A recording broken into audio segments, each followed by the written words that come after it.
আসসালামু আলাইকুম, সকলকে আমন্ত্রণ জানাচ্ছি আজকের রেসিপি দেখার জন্য।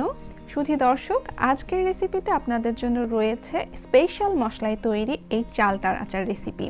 তো চলুন কথা না বাড়িয়ে দেখে নিই আজকের এই রেসিপি। তো চালতার আচার বানানোর আগে আমি স্পেশাল মশলাটা তৈরি করে নিচ্ছি। এর জন্য লাগবে 1 টেবিল চামচ পাঁচফোড়ন, 1 টেবিল চামচ গোটা ধনিয়া, 1 চা চামচ গোটা জিরা, 2টা বড় সাইজের শুকনো মরিচ। আর সবগুলো দেওয়ার পরে চুলার জাল অন করে দিতে হবে এবং মিডিয়াম আঁচে নেড়েচেড়ে এগুলোকে ভেজে নিতে হবে যতক্ষণ না এই মশলার থেকে খুব সুন্দর একটা গন্ধ বের হচ্ছে আর মশলাগুলো মুচমুচে হচ্ছে। তারপর এটাকে ঠান্ডা করে নিয়ে গুঁড়ো করে নিতে হবে। এখন চালতাগুলো সেদ্ধ করে নিব। এর জন্য আমি 3টা বড় সাইজের চালতা এরকম করে কেটে নিয়েছি এবং ভালো মতো ধুয়ে পরিষ্কার করে নিয়েছি।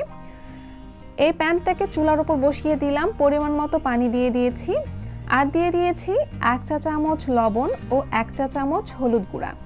আর এগুলো দেওয়ার পরে খুব ভালো মতো চামচের সাহায্যে মিশিয়ে নিচ্ছি। ভালো মতো মেশানো হয়ে গেলে ঢাকনা দিয়ে ঢেকে এটাকে রান্না করতে হবে মিডিয়াম আঁচে 15 থেকে 20 মিনিট। অর্থাৎ চালতাগুলোকে ভালো মতো সেদ্ধ করে নিতে হবে।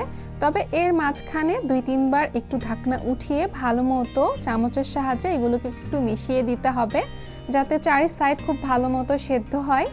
চালতাগুলো ভালো মতো সেদ্ধ হয়ে গিয়েছে, এখন আমি এগুলো পানি ঝরিয়ে উঠিয়ে নিচ্ছি। এখন আমি এই চালতাগুলোকে একটু থেতো করে নিব। ঠিক এরকম করে একটু করে আলতো করে থেতো করে নিয়ে এগুলোকে আমি উঠিয়ে রাখছি।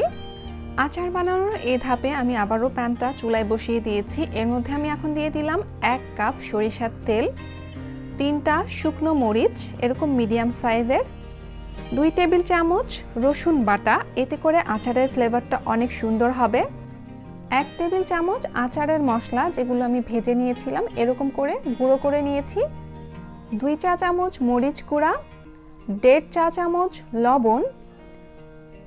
এখন এগুলোকে একটু নেড়ে মিশিয়ে নিচ্ছি আর ভালো মতো মেশানো হয়ে গেলে এর মধ্যে দিয়ে দিব 1.5 কাপ গুড়।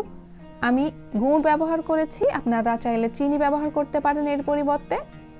আর দিয়ে দিলাম 3 টেবিল চামচ ভিনিগার, এতে করে আচারটা দীর্ঘ সময় সংরক্ষণ করা যাবে।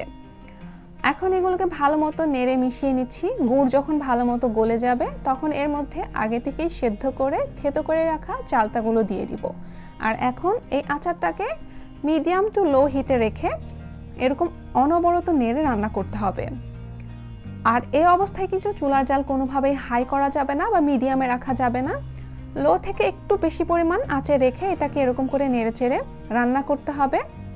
আমি এতে কিছুটা ফুড কালার ব্যবহার করেছি, 1/3 চামচের মতো ফুড কালার দিয়েছি, আপনারা চাইলে এটা স্কিপ করতে পারেন।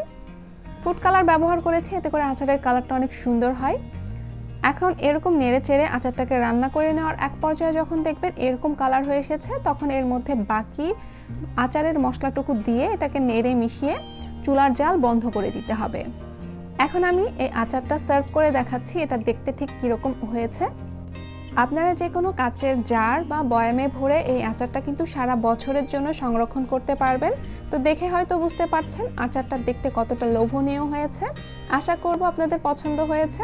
পরবর্তীতে আবারও নতুন কোনো রেসিপি নিয়ে দেখা হবে। আজকের মতো এখানেই শেষ করছি। সকলে অনেক ভালো থাকবেন।